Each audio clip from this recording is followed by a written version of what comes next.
Эми бул аппарат боюнча мен интернеттен да көргөм, TikToктон да көргөм. Достор да айтып калышты мындай тест-драйв болот экен депчи. Биринчи эми бизде кандай ишенич жок. Ар кайсы немелерге ишене бербейбиз. Эми келип туруп өзүм өз көзүм менен көрүп, өз машинам менен кошуп айдап көрөйүн деп чечтим да. Анан биринчи тоого чыккан немеге аппараты жок эле чыгып көрдүм. 2000 оборот менен 40 км/саатына да. Тага мурункудай эле. Анан келип туруп, кайра оборудованияны кошкондон кийин ошол эле скорость, ошол эле оборот менен чыкканда ылдамдыгы, жеңилдиги байкалды. Анан кара түтүн чыкканы азайды да. Меники дизель машина, Pajero, дизель менен жүрөт. Объем 2.8, постоянно эле түтүндөп турчу. Кара түтүн чыгып неме болуп туруп. Муну кошкондон кийин кара түтүн кадимкидей азайды да. Ылдамдыгы тягасы жакшыраак болду. Мага жакты, эми мисалы мен деле алып коюп койсом деле болот да. Ошол планда бар. Ишендим. Эми ишендим. Биз кандай өз көзүм менен көрмөйүнчө ишенбейбиз. Мен өз көзүм менен көрүп туруп ишенип атам да. Көрөрмандарга эмне деп айтат элеңиз? Мен мисалы ишенбей туруп колдонуп көргөндөн кийин ишенип калдым. Өзүм айдап, өзүм тоого чыгып неме кылгандан кийин жакшыраак айдап калды да. Биздин жарандар элдер кандай өз көзүм менен көрмөйүнчө ишенбейбиз деп калчу эмес беле? Совет берем. Өзүңүз колдонуп айдап көрүңүз. 100% берем, сиздерге жагат деп айтам да.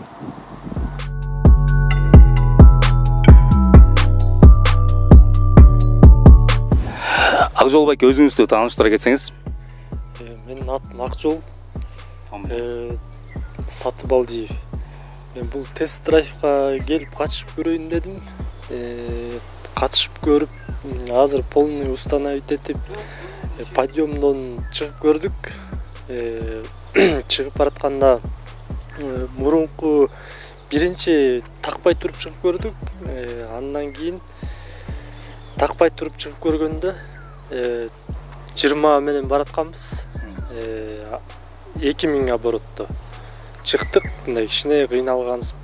Анан кайра түшүп, бул full power drive'ды установка кылып, кайра эле ошол подъемго чыгып көрдүк. Чыгып баратканда ощущение абдан жакшы болду, жеңил чыкты машина. Жана мурункусунда 20 менен чыксак 2000 оборотто. Муну таккандан кийин 1900 оборотто 30 менен чыктык да. Аябай жеңил болуп кеткен машина. Тартышы кичине күчтүүрөөк болуп кеткен. Мотордун звугу, үнү дагы мындай тихий болуп, мындай башкача болуп иштеткен да. Ощущение бар экен. Мен ойлоп калдым, алыш керек экен деп. Азыр сүйлөшүп атам, ошо алып кетейин деп бирок.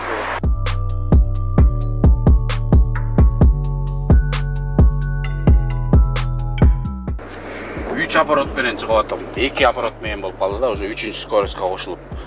Азыр эми байкап көрөлү, бу жерден кандай чыгат экенин тартып. Hyundai Sonata 2013 жылы, газ, объем 2. Азыр көрөлү кандай болот экен. Мынакей 2,5 оборотко уже 2,5дан ашып баратат уже. Мына 2,5 мынакей обороту. 2,5 оборот менен 2, 3, 2, 4 да, 2400, 2300 оборот менен чыгып атам бу жерге. Скорость 40 километрден ашты. Мына бу жер азыр кичине ылдый уклон экен. Азыр уклонун көрөбүз. А бу жерден өйдө экен уже мынакей. Жанагы эле Бишкектеги Сосновский повороттун эле немеси. Мына уже 2,5га чыгып барат оборот. Оборот 2,5га чыгып барат. 2,5, 2, 2, 2, 3. Уже кичине немерек оорураак болуп калды. чыгыш. Бул еще тигирээк, еще кичине кыйыныраак болуп калды да. Скоросту кошуп атам. Өзү эле коробка автомат газовый машина. Мына 2,5-га чыктык уже. Скорость 50. 2,5, 2,3 да 2,5 эмес, 2,3 оборот менен бул без этого жана оборудованиясы жок. Ушундай болуп атат. Азыр буюрса оборудованияны салып туруп, кайра көрөбүз, канча менен чыгабыз.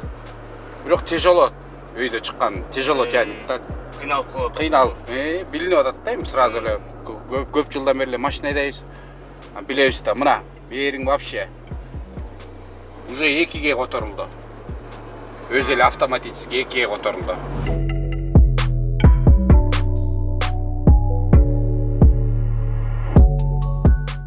Импульс генератор тактык. Импульс генератор тактык, азыр көрөбүз. О.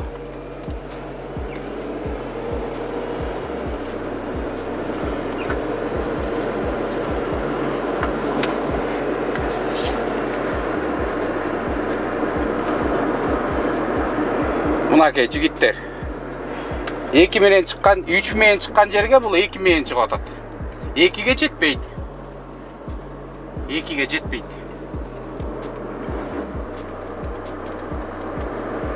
Екіден ашты. 40. Мерден ат чыгып калды.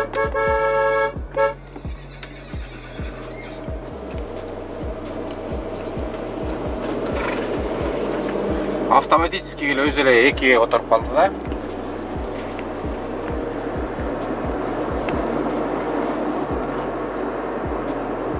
Эки.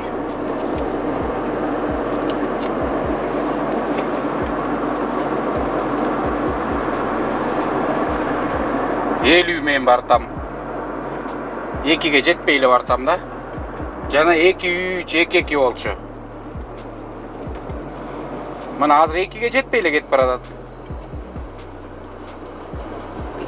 2ге жетпей эле чыгып баратам. Жана 2 менен 2-3 ушундай болчу. Мына 2ге жетпей 1.8, 1.9 менен кетип баратам мынакей. Мына эми 2ге. Жана бул жерден 3 болуп аткан почти. Тартышы жеңилирээк. Машина айкырбайт, кыйкырбайт. Мынакей 2. Жана бул жерден 2,5, 2,7 болуп аткан, ошо өйдө чыгып бараткан жерден. 50 менен бартам, 50. Мына жерден 3 болчу. Азыр ама беринген болсо 2ге жетпей кайрылып кеттим. Жана 3кө чыгып кетти. О, бу жерден высокий да.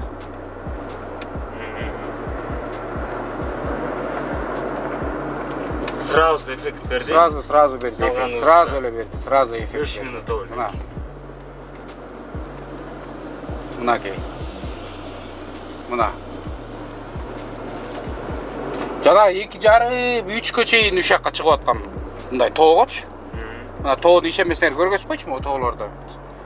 Жерди көргөзбөйчү канча экенин. Карачы, тоонун башында чыгып баратабыз. 2000 оборот менен чыгып баратам. 2000 оборот. Тоонун башына чыкты. Мына. Ашып кетти канча болгон тоолордо. Кандай болуп калды, айтыңызчы? Кандай болгондо бул тяга болгондо мындай машина өйдөгө чыкканда үнү катуураак чыгат. Ошол үнү чыкпайт машинанын. Мындай көп кыйналбайт да. Кыйналып мынтип деп анан 3дөн 2ге, 2ден 1ге ушинтип которбойт. Бул ошол бир темп менен эле чыгат экен тетиги тоого. Дагы эмнесин айтсам, тахометрин көтөрүлбөйт экен. Кыскасы машина кыйналбайт экен да. Ошонусу кыйналбаганы. А машина кыйналбагандан кийин значит мотор ресурсу көбөйөт, коробканын ресурсу көбөйөт. Мотор кыйналбаса эле болду да. А кыйналып жүргөн жанагындай. Мен ойлоп койдум муну жанагы сүт ташыган машинелерге деле салып койсо болот окшойт, жанагы чоң КамАЗдарга делечи, сүт ташыгандаргачы. Алар постоянно тормозду басканда сүт чайып алып келип неметет, кайра газды басканда ошентип моторго нагрузка берет. А бул болсо моторго нагрузка келтирбейт экен бул. Ичине неметип турат экен, жардам кылып моторуна нагрузка келтирбей. Ошол жакты советую алгыла. Актайт буйруса. Тест-драйвын катышайын деп туруп алып эле келдим. Даже видеону даже чайпай да ичкен эмес болчук. Ушул аппаратты ойлоп ойлоп тапкан киши да өзү жүрөт да бияктачы. Ойлоп тапкан киши да өзү да келиптир. Берге келип уштап. Элдер да сомнение болбосун деп, мына мен жасагам, мен неметкем деп ушу көрүнгөнү келиптир. Ошол анан алгыла. Кыйналбайсыңар биринчи. Экинчи эконом болот бензинге, эми азыркы заманда. Тем более Кыргызстанда май кымбат. Конечно, май кымбат, ичи эртең бүрсү күнү дагы кымбаттайт деп атат. Ошол. Мен тем более мен газовый машинеге дагы эконом кылсам деп баягы мындан да эконом болсо жакшы. Адам баласы ушундай экен да, ачкөсүрөк болот экен. Эконом кыл, дагы эконом болсо экен деп, муну дагы ошо койдурайын деп атам, Кудай буйруса. Сиздин машинаңыздын маркасынан объемдон берип койсоң. Hyundai Sonata, эки объем. Эми Hyundai'лардын корейцтердин көбүнчөсү ушу газовый келет, бизге экономичный деп ушу таксиге тиги бул демесине ошого эки объем газ. Так что советую, газга дагы болот экен, бензинге да болот экен. Анан сурайын ушу жигиттерден, дизелге болобу? Болот. Дизелге да болот дейт. Газга дизелге. Өз көргөнүмөн ушто айтып атам да, чынын, мындай калп эмес, мындай чын, как есин.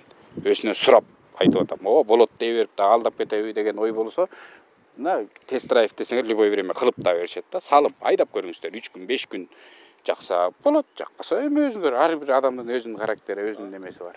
Байке, акыркы суроодо сиз бизди тааныйсызбы? Жок, тааныбайм. Мен атыңарды жаңы эле эмне Беймурат, Саймурат дегендер тааныбай деле калдым чын. Мына туугандар, азыр Full Power Drive жок чыгып жатабыз өргө. Буга чейин кандай тартчу, кандай оборот менен кандай тартат көрөбүз. Биринчи импульс генератор жок көрөбүз, кандай тартат. Азыр буйрса бартабыз. Эми анан келип туруп, кайра бул машинага импульс генератор туташтырып туруп, кайра ошол эле расстоянияны барып келебиз. Бул машинаңыздын объему канча? 2. Дизель 100гө канча расход ичип коет? 100-нө деген 12 чыгат да азыр. Азыр өзүнүн машинасы Full Power Drive импульс генератор жок, 12 ичет экен. Буйрса байке алам десе, такса в среднем 20% эконом кылат да. Бул аппарат болсо мени тагабыз.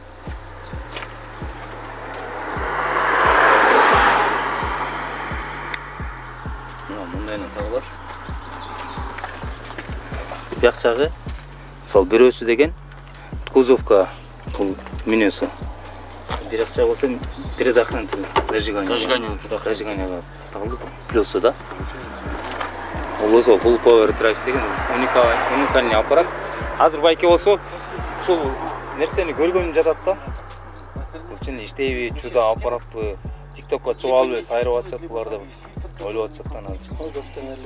Көрүп атабыз. Бири мен уккандан бири көргөн артык деп байке келди да. Мына туугандар, эми импульс генератор майын өндөөчү аппаратты установка кылып алып өргө чыгып бартабыз.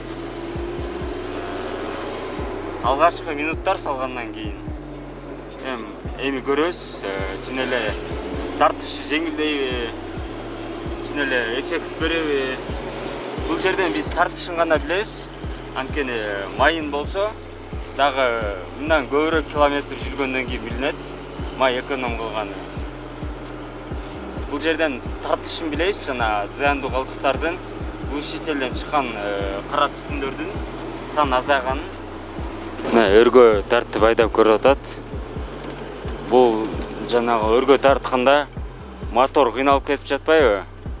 Ошол мотордогу нагрузканы алып коет да генератордон. Ошонун эсебинде машинага күч кошулат. Бул мотор деген полный механический да бул мотор. Мында деген компьютер эстеке жок. Бул моторду сыртка алып чыгып туруп, от алдырып койсоң от алдырып тура берет да. Ошон үчүн иштеген жок окшойт да буга. Кичине бар, бирок көп эмес да. Болбосо эле да. Айырмасы деген кандай скорость менен чыктым, ошондой эле скорость менен чыктым да, аз делечи. Буга иштебейт окшойт да. Башкаларды айта албайм. Немесе тягасычы? Тягасы ошондой эле. Бул деген мында деген компьютер эстеке жок да. Мунун аккумуляторун алып салсаң деле, генераторун алып салсаң деле от алдырып тура берет да бул машина. Машина канчанчы жылкы? 88-жылкы. Ушу 35 жыл болуп калды. Передач менен чыктыңыз. 3 менен чыктым, эле 3 менен чыктым. Жок. Неге? 3 менен тартпай калды, ошондой эле жанкындай эле. Азыр импульс генератор жок, өргө чыгып көрүп атабыз. Оборот 2 менен. өзүнүн тартышы кандай экенин эми ушул жактан билебиз. 2 оборот менен 42 күч. Атайын өргө чыгып жатабыз.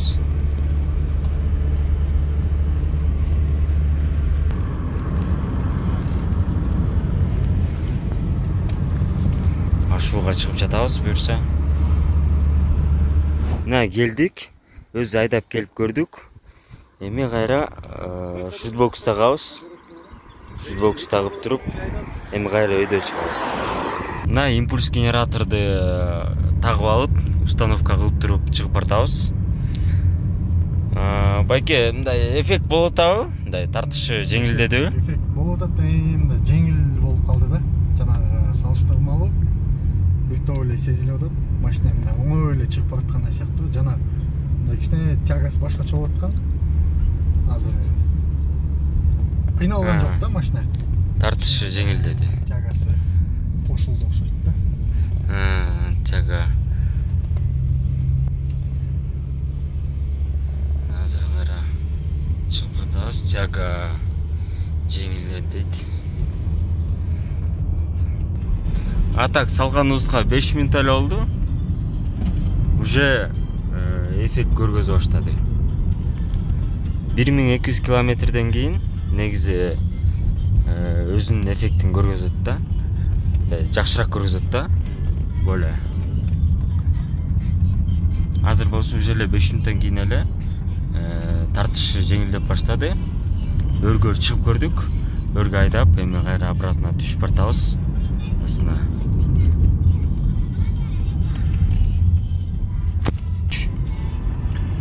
Жана өйдө чыгып келатканда мотор бай обороту көбүрөөк болгон. Кичине кыйналган да, чынын айтканда. Анан азыр тигил белки аппаратты кошкондон кийин кадимдей жеңилдеп калды да, чынында. Ощущается, эме сезилди да, жеңил чыкты да өйдөн өзүнө. Мына ушундай эффекттер болуп атат тест-драйвда буюрса. Достор, мен азыр өзүмдүн машинамдычы ушул тест-драйвга катыштырып атам. Азыр эчтеке такпай эле кетип баратабыз да. Азыр дөңгө чыгабыз. Канча километр, азыр мен ушул километражды басып коеюн азыр. Өлгө чыгып койдум.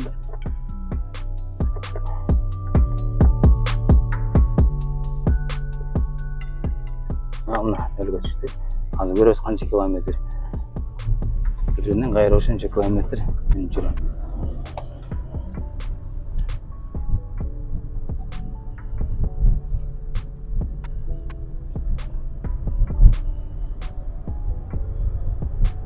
Азыр эч кандай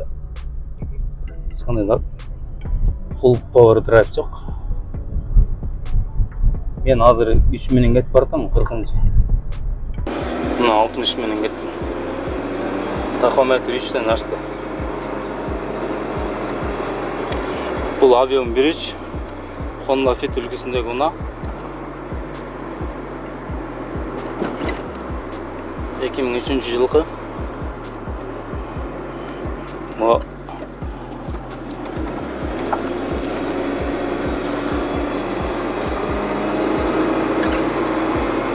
40 менен чыгып баратам азыр.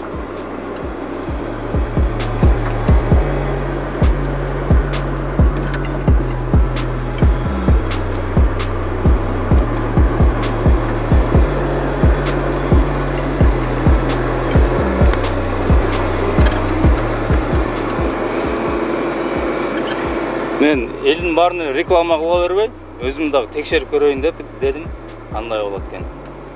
Бирок буга чейин реклама тест-драйвга катышкандардын баарына эффект берди да. Болгону бир машинадан эффект жакшы болбой калды, анткени ал эски машина экен, 88-жылкы. Анан жалаң механика экен да. Ошол себептен бир аз болбой калышы мүмкүн деген бир ойлорду айтып атышат.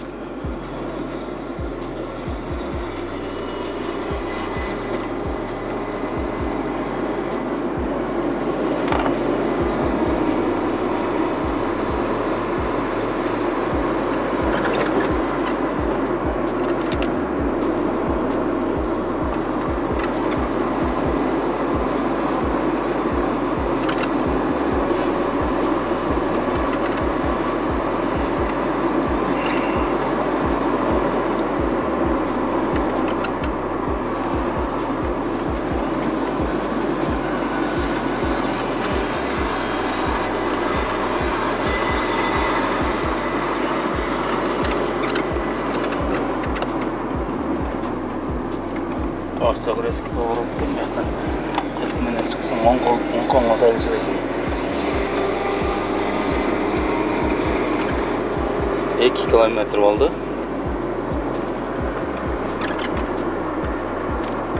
Азыр бул жерде бир ушу жерге чейин токтодум. 2-1 километр болду достор. Ушу жерге чейин кылайын. Кайра мен өчүрүп койдум. 2-2 болуптур. Көрүнүп атабы? Азыр нөлгө түшүрөм азыр. Нөлгө түшүрдүм. Эми ылый жакка түшкөндөн кийин кайра тиги аппаратты тагып алып туруп, анан чыгып көрөбүз 2-2ге чейин, ушу жерге чейин.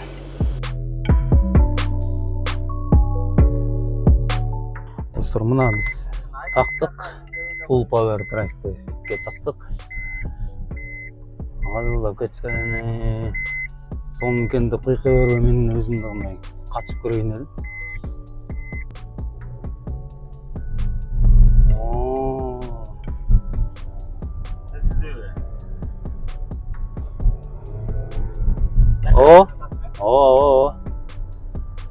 Кыдай. Өрдөн билинди, Кандыска 2 минут алды. Билинди.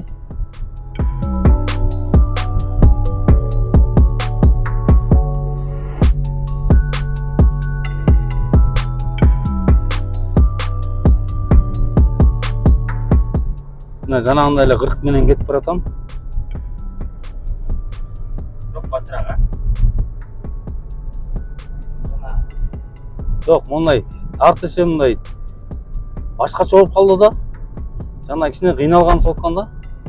Азыр мына башкача болуп калды.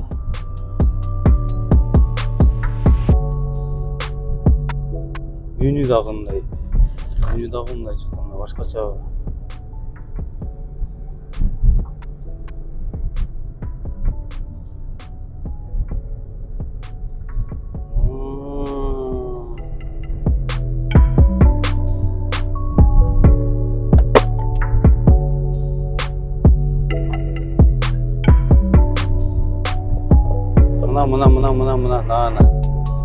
Мен жана келатканда ушу 40 менен эле чыккан менчи.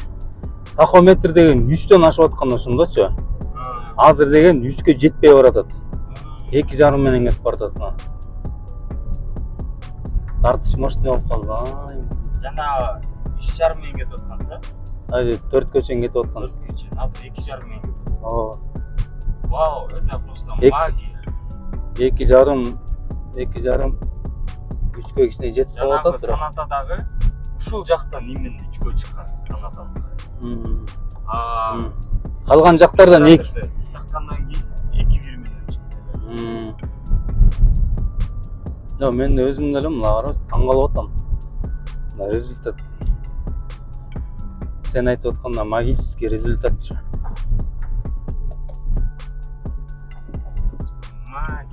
Бул аппарат жөнүндө айтып берсеңиз, бул эмне болгон аппарат? Анан бул аппаратты сиз эмне себептен ойлоп таап калдыңыз?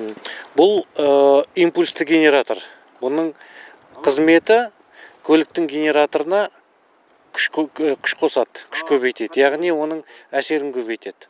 Сонун аркасында көлүктүн генератору мотордон алатын күчү азаят да, мотордун жүктөмөсү азайгандыктан мотор жеңил айналат. Сонун аркасында үнөм болот және күчү көбөйөт. Биз буну 2016 жылы бастадык. Зерттөөлөрдү, аккумуляторду зерттедик кой. Осундай коргасын аккумуляторларды зерттеп, согон колдандык. Сосын бир күнү машинага салдык. Калай болор экен деп. Жакшы жүрө баштады. Сосын ойландык, буну эмне истөөгө болот ары карай, калай дамытууга болот. Сону енді жасап келе жатырмыз. Қазір бұл 12-ші модельден аттадық. Бұл келесі модель, ең жаңасы. Осындай бұл Қазақстанда тарайды, Қырғызстанда, Өзбекстанда, Әзірбайжанда, одан ары қарай Украина мен Молдовада бар, Европаның елдерінде бар, Ресейде болса да, Монголияда өкіліміз бар, және Америка Құрама Штаттарында өкілдеріміз бар. Солар сатып жүр. Айтсаңыз, ушул аппаратты жана андан дагы кайсы артыкчылыктар бар май үнөмдөгөндөн тышкары дагы? Бензин, газ, солярка үнөмдейт, мотордун күчүн көбөйтөт, және бұның ішінен шығатын зиянды заттарды азайтады, токсичностін кемітеді. Мысалы жаңа көрдік, анау Паджерада түтіні азайыпты. Қара түтін бол, сол ашылды түтіндері. Сонымен қатар аккумуляторға пайдалы, аккумулятордың өмірін ұзартады және мотордың ішін тазартады. Аз көлемде бензин түскендіктен, мысалы, ол жақсы жанады да, оның зиянды заттары бәрі күйіп сыртқа шығады. Сондықтан мотордың іші таза қалады. Сондай пайдасы бар. Айтсаңыз, ошол негизи ушул аппаратты ойлоп чыгарып атканда ошондой артыкчылыктарын сиз кошо билдиңиз беле же ошол аппарат жасап анан тагып көргөндөн кийин билдиңизби? Оны колдангандан кийин, машинага салгандан кийин байкадык. Биз Алматыда Қазгидромет деген мекемемен бирлешип, оның токсичность, зиянын өлчедик. Олар бизге кагаз берди. Яғни шығатын түтүннің зиянының 50% азайғандығын білдік. Сол жаңағы орнатқаннан кейін сынап, оны тексеріп, сөйтіп барып көзіміз жетті. Түсінікті. Қырғыз еліне эмне кайрылуу айтат элеңиз? Ошол сиз аппаратыңызды алса Қырғыз ели утулбайбы? Егер ол күнделікті әрбір қырғыз, көлік айдаған қырғыз қалтасында 20% ақшасы қалып отса, меніңше ол жақсы болады. Сіздерде бензин, солярка бәрі қымбат екен. Менің есімім Тасқын болады. Осы Full Power Drive'ды реклама жасап, Қазақстан бойынша реклама жасайтын и сатумен айналысатын адам мен боламын. Тасқын мырза, айтсаңыз, ошол сатуу менен алек болуп атасыз, ошол отзывдар кандай болуп атат? Канча неме өттү, ошол боюнча айтып берсеңиз. Осы уақытқа дейін 2500-дей өтті бүткіл әлемге. Қазақстан бар, Қырғызстан бар, Өзбекстан бар, Америка бар, Монголия бар. Бәрін қосқан кезде 2000-нан артық, 2,5 мыңдай. Қандай отзывдар болуп атат? Мындандай жамандаган учурлар да барбы? Арасында болады ондайлар. 100 аппарат сатылса, мысалы, соның 4-5-еуі негативный отзыв болады. Не үшін деген кезде, ол жерде может машинада мотор дұрыс болмайды, машинада ақау болады, сол кезде ол дұрыс жұмыс жасамауы мүмкін. Ал бұлай 95% машиналар уже жақсы отзывтар беріп жатыр. Анан неге, не себептен массалық түрде жапырт ала албай жатат? Қазір бұны жаңа затты адамдар танып алу үшін уақыт керек. Көп рекламаға шығу керек, көп адам қолдану керек, отзыв айту керек, сол кезде ғана адамдар жақсылады. Қазір реклама жақсы кетіп жатыр, уже жақсы адамдар алып жатыр. И отзывтар да жақсы қазір, көп болып жатыр. Дальнейшее қандай пландарыңыз бар эми ошол сатуу боюнча? Кайсы мамлекеттерге дагы чыгаралы деген оюңуз бар? Бардык дүйнө жүзүндөбү?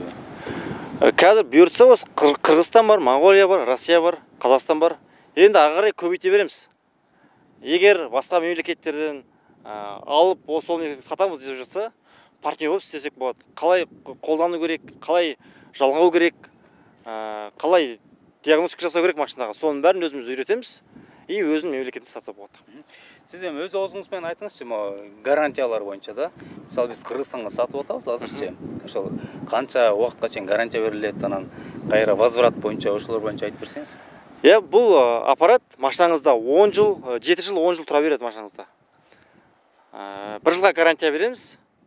Егер 1500 километр жүріп, нәтижесі болмаса, возврат бар бізде. Возврат жасасаңыз болады, ақшасын қайтарып береміз. Менин атым Улукбек, фамилиям Кутманбаев.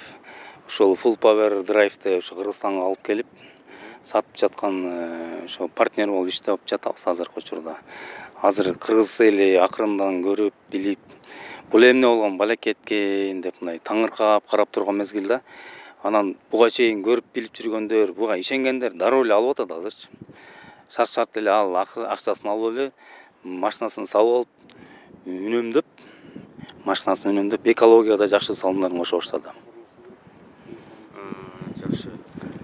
Ошондо бул аппаратты сиз кайсы мамлекеттен алып келип жатасыз? Бул Казакстанда чыккан аппарат, анан биз ошол Кыргызстанга алып келип элдерге таанытып сатып атабыз. Азыркы учурда алып атышат элдер. Көргөндөр, билгендер жакшы кабыл алып атышат. Азыр бүгүн тест драйв кылдык. Айдоочулардын көбү жактырып атат, мисалы анткени натыйжа чыгып атат да. Бул натыйжасын биз анын кайсы жерден билсек болот? Уже айдоочулар өзүлөрү дөңгө чыгып айдап көрүштү.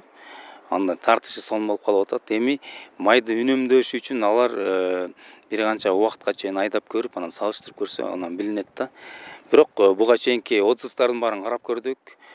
Биз алып келип атканда эле буга чейин YouTube'дан көп көрдүк да, карап отуруп, анан бул аппаратты көргөндө эле сразу жактырып калып, анан бияка алып келгенге аракет кылдык да. Жакшы. Сизде дагы келечекте дальнейший пландар барбы? Ушуну сатып, алып кетип, кандай максаттарыңыз бар? Бул аппарат абдан уникалдуу аппарат экен. Мен өзүм көзүм жеткенден кийин бул Кыргызстанга абдан керектүү.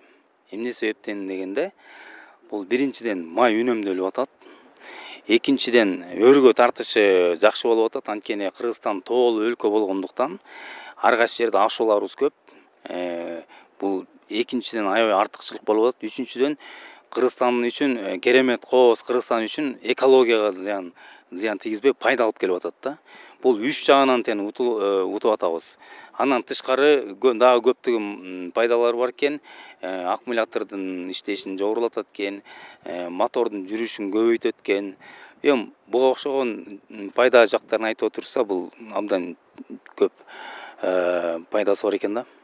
Пайдасы аябай көп деп жатасыз. Бардык эле пайдасын айтып жатасыңар. Мындай минустар барбы? Минустарын эч качан көрө элекпиз, эч кандай минустары жок мында. Буга чейин угуп да көргөн эмесмин. Болгону кичине эскирээк болуп калса, машиналар, кээ бир машиналарда иштебей калат экен, результатын көрсөтпөй калат экен. Бүгүн эле тест драйвда бир Mercedes'тин жакшы иштебей койду, анткени кандай себептер бар экенин кийин өзүбүз айтып беребиз да, эмне себептен экенинчи. Ошо эски болгон үчүн эле ушундай болуп калды окшойт. Атак мен эч кандай мындай зыян жагын мындай көрө элекмин. Мен буга чейин да интернеттерди казып отурдум. Ошол ойлоп табуучу кишилерден да сурадык, сатуучулардан баары айтып берип атышат. Бул бир гана керектүү аппарат да. Бул бир гана Кыргызстан үчүн эмес, бул бүт дүйнө үчүн керектүү аппарат. Тест драйвга жалаң жеңил машиналар эле келиптир. Мен оор машиналарга дагы салып айдап көрсө болобу?